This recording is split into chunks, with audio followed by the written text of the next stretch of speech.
அருள் ஒளி இணையதளம் வழங்கும் வாரம் ஓர் அலசல். மார்ச் 30 உலக ஓட்டிசம் நினைவு தினம். வானொலிக்காக தொகுத்து வழங்குபவர் உங்கள் அன்பிற்கினிய பேசாலை தாஸ்.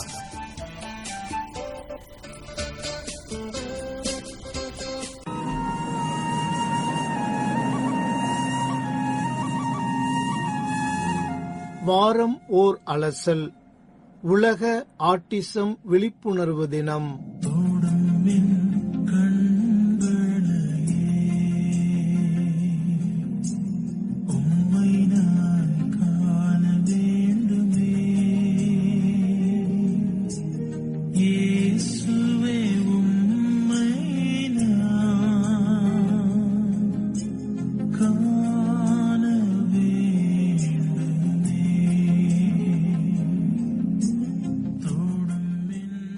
இந்த உலகம் ஒரே மாதிரியான எண்ணங்களும் திறன்களும் கொண்ட மனிதர்களால் ஆனது அல்ல.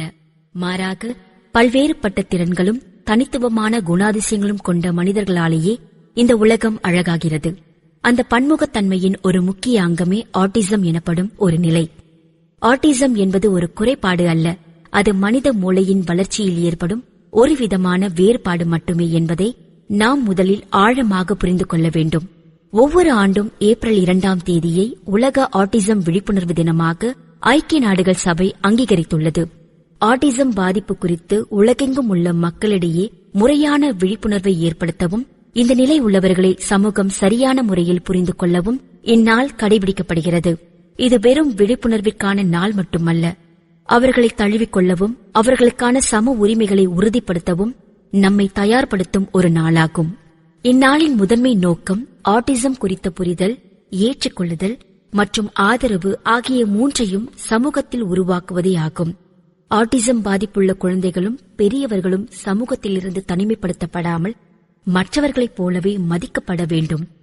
அவர்களுக்கு தேவையான ஆரம்பகால கண்டறிதல் மற்றும் முறையான பயிற்சிகள் வழங்கப்பட்டால் அவர்களும் தங்களின் தனித்திறமைகளை வெளிப்படுத்தி சிறந்த வாழ்க்கையை வாழ முடியும் என்ற நம்பிக்கையை விதைப்பதே இந்நாளின் உண்மையான வெற்றியாகும். ஆட்டிசம் என்பது ஒரு நோய் அல்ல, அது மூளையின் செயல்பாட்டில் ஏற்படும் ஒரு நரம்பியல் வளர்ச்சி நிலை ஆகும். ஆட்டிசம் பாதிப்புள்ளவர்கள் மற்றவர்களுடன் தொடர்பு கொள்ளும் விதம், சமூக உறவுகளை கையாளுதல் மற்றும் உணர்வுகளை வெளிப்படுத்தும் முறையில் மாறுபட்டு இருப்பார்கள். இது பிறப்பிலிருந்தே தொடங்கும் ஒரு நிலை என்பதால் இது ஒரு குறைபாடு என்று பார்க்காமல் மனித மூளையின் செயல்பாட்டில் இருக்கும் ஒரு தனித்துவமான அம்சம் என்று கருதுவதே சரியான அணுகுமுறையாகும். ஆட்டிசம் என்பது ஆட்டிசம் ஸ்பெக்ட்ரம் டிசார்டர் என்று அழைக்கப்படுகிறது. இங்கு ஸ்பெக்ட்ரம் என்ற வார்த்தை மிக முக்கியமானது. வானவில்லில் உள்ள நிறங்கள் ஒவ்வொன்றும் எப்படி மாறுபட்டு இருக்கிறதோ அதேபோல ஆட்டிசம் உள்ள ஒவ்வொரு குழந்தையும் மற்றொரு குழந்தையிலிருந்து முற்றிலும் மாறுபட்டிருப்பார்கள். ஒருவருக்கு இருக்கும் திறமைகளோ அல்லது சவால்களோ மற்றொருவருக்கு இருக்காது. எனவே ஆட்டிசம் உள்ள அனைவரையும் ஒரே மாதிரியான கண்ணோட்டத்தில் பார்க்க முடியாது. அவர்களின் தனிப்பட்ட தேவைகளை புரிந்து கொள்வதே அவசியமாகும்.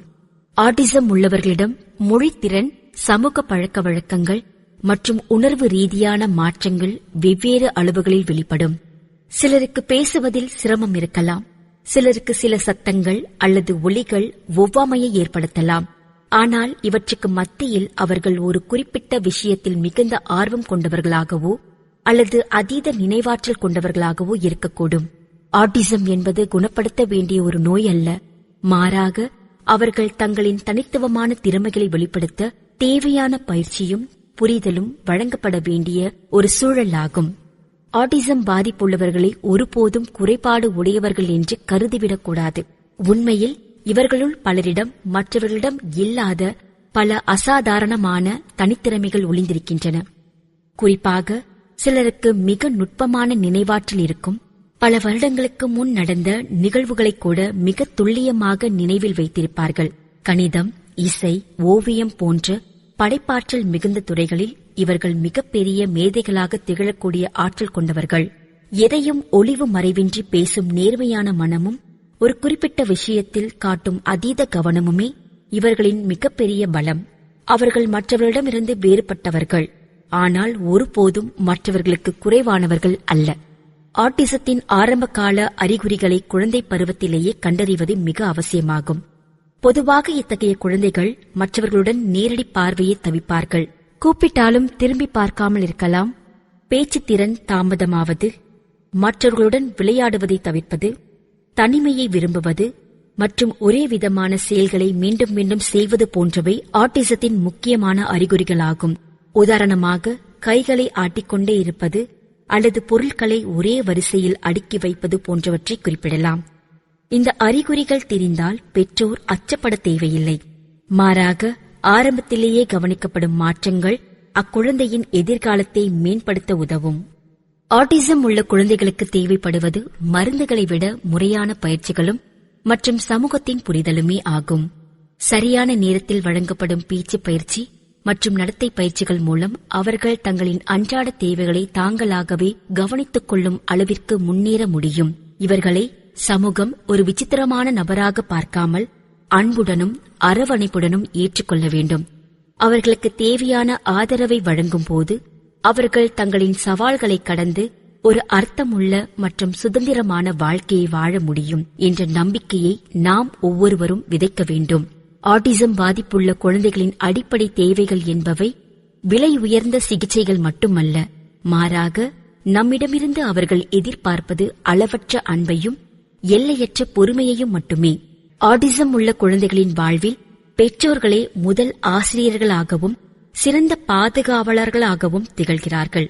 ஒரு குழந்தைக்கு ஆட்டிசம் இருப்பதை அறிந்தவுடன் பெற்றோர் பயமோ அல்லது சமூகத்தை பற்றிய கவலையோ கொள்ள தேவையில்லை.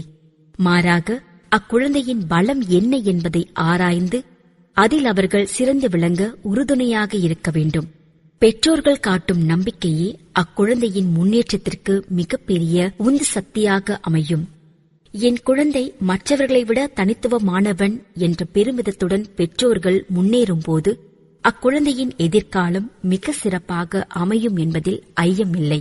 ஆட்டிசம் பாதிப்புள்ள குழந்தைகளின் எதிர்காலத்திற்கு அனைவரையும் உள்ளடக்கிய கல்வி என்பது மிக முக்கியமான அடித்தளமாகும்.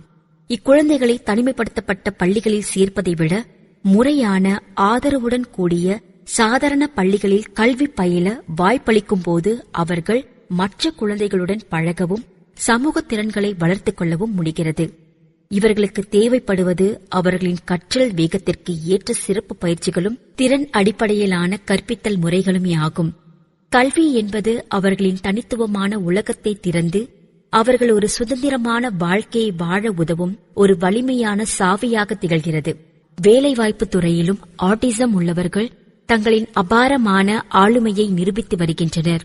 நுட்பமான விஷயங்களை கவனிக்கும் திறன், அதீத கவனம் மற்றும் நேர்மை போன்ற குணங்கள் இவர்களிடம் இருப்பதால் தொழில்நுட்பம், தரவு பகுப்பாய்வு மற்றும் கலை போன்ற துறைகளில் இவர்கள் மிகப்பெரிய சாதனைகளை செய்கிறார்கள். சரியான பணிச்சூழலும் அவர்களை புரிந்து கொள்ளும் சக ஊழியர்களும் அமையும் போது அவர்கள் சாதாரண மனிதர்களை விட மிக சிறப்பாகவும் நேர்த்தியாகவும் வேலைகளை செய்து முடிப்பார்கள். திறமை என்பது அனைவருக்கும் பொதுவானது. ஆட்டிசம் உள்ளவர்களுக்கு சரியான களம் அமைத்துக் கொடுப்பதே நமது கடமையாகும். ஆட்டிசம் விழிப்புணர்வு தினமான ஏப்ரல் 2ஆம் தேதி உலகம் முழுவதும் உள்ள முக்கிய கட்டடங்கள் நீல நிற விளக்குகளால் அலங்கரிக்கப்படுகின்றன. இது லைட் இட் அப் ப்ளூ என்ற உலகளாவிய முயற்சியின் ஒரு அங்கமாகும். இந்த நீல நிறம் என்பது அமைதி, நம்பிக்கை மற்றும் ஆட்டிசம் உள்ளவர்களை முழுமையாக ஏற்றுக்கொள்வதை குறிக்கிறது.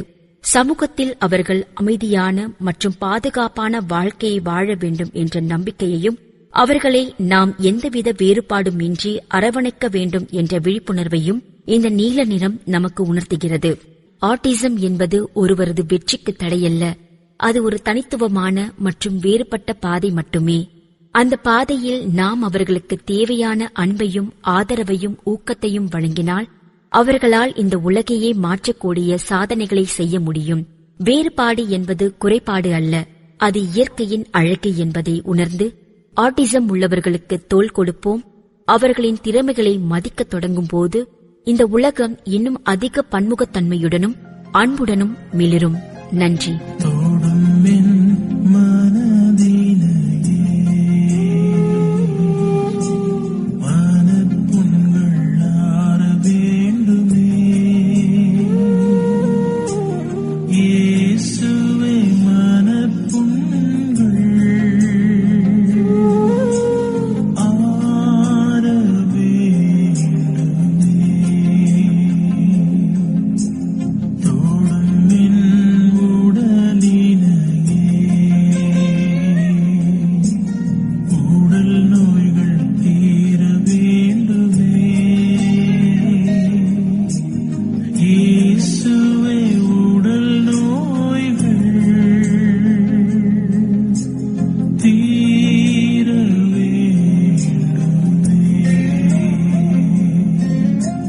தொடும் என் ஆண்டவரே,